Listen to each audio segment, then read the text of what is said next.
I ask unanimous consent to revise and extend my remarks. Without objection, so ordered.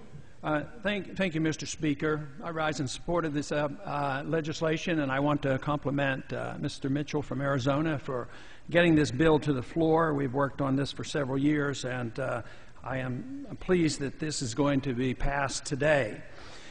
Much has been said about the unemployment rate in this country, and I saw one other take on unemployment today where it said that low-income people below $20,000, the unemployment rate is actually 31%, which shows how devastating this recession is, and for some it's an actual depression.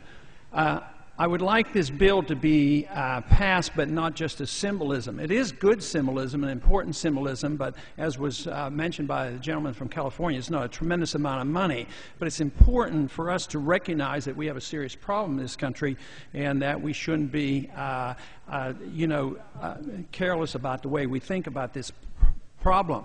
It shouldn't make us feel necessarily good because we passed this. This is just necessary.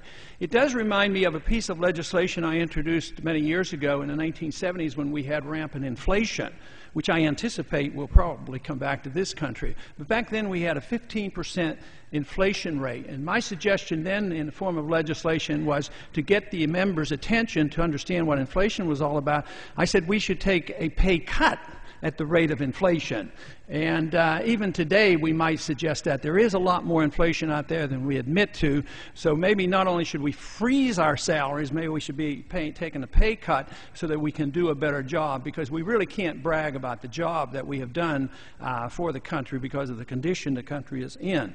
But I would like to extend this motivation to freeze the pay of congressmen to freezing a few other things. I would like to see our budget at least frozen where it is. That would go a long way to solving some of our budgetary problems.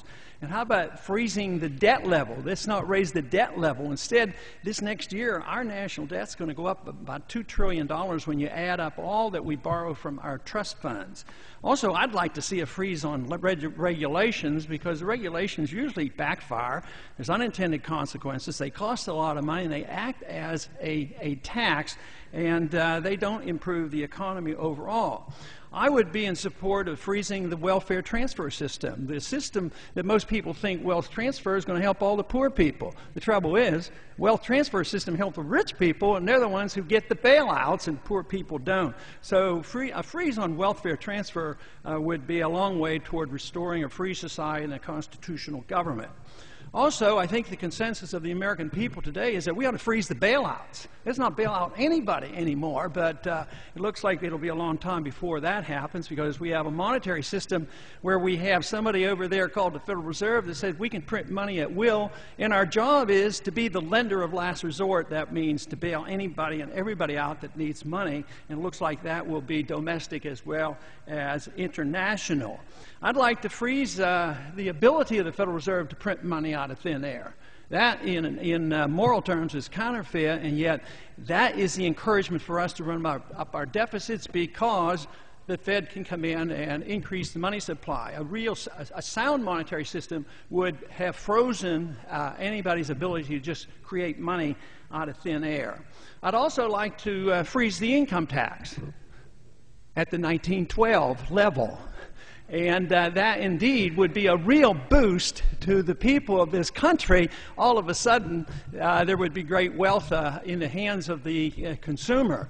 Just think if all the money that we spent on the bailouts that just tided things over, if just a portion of that had been used to get rid of the income tax, I think the money would have been better spent, because the people would have been spending the money instead of the bureaucrats and the politicians and the regulators that bail out the people who were making all the money in the first place. But I'd also extend this freeze on to some other things too. I'd like to freeze some of our militarism. I think we have enough fighting going on. I don't think we should expand the war. I don't think we should be looking for another enemy. I'd like to freeze the sanctions on countries. I'd like to see a lot more free trade. I would like to see that the bombing is not extended, that we quit allowing our CIA to extend the bombing of countries that have not attacked us. I would also like to put a freeze on this concept of preventive war. This whole idea of concept of the preventive war means that we can literally start the war. So, yes, it's good that we're freezing the salaries of us here in the Congress. But if we really want to restore the Republic, we will freeze a lot of these other issues as well. And I yield back. Chair recognizes